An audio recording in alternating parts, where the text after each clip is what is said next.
This space is a place for healing, and it's a space where people can come and find peace and joy and to rebuild their lives.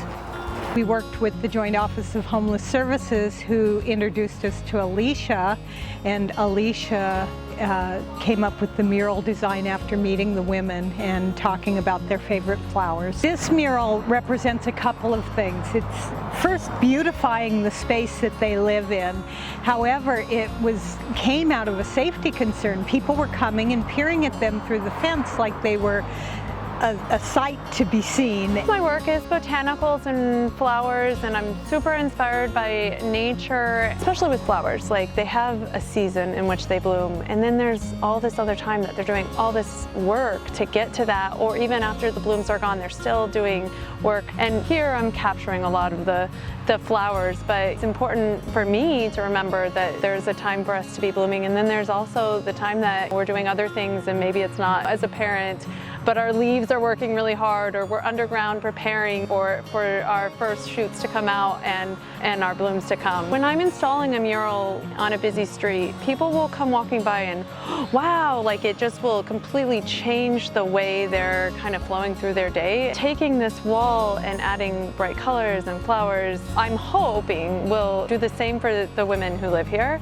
Plants and flowers, they're like symmetrical, but then there's also imperfections. Like, they're not perfect. There's like bug bites out of some leaves, and I don't know, it's just like a really good reminder. I have been a working artist probably full-time since about 2019.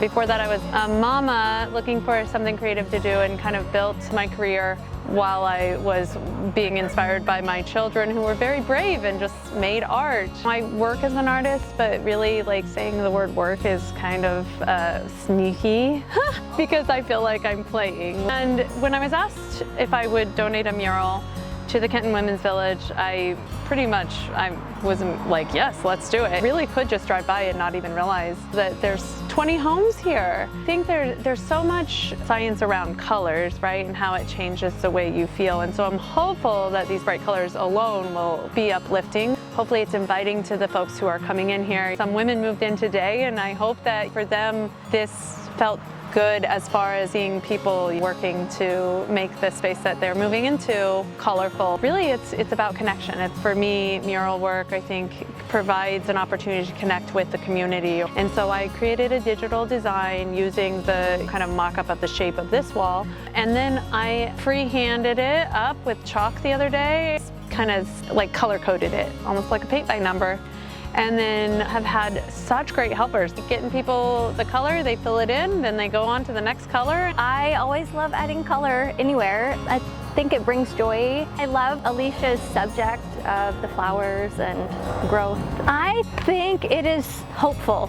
It's like flowers and color are hope and joy. In the Pacific Northwest, we have so many months of gray. Just having something to look at that is beautiful and colorful and brings hope.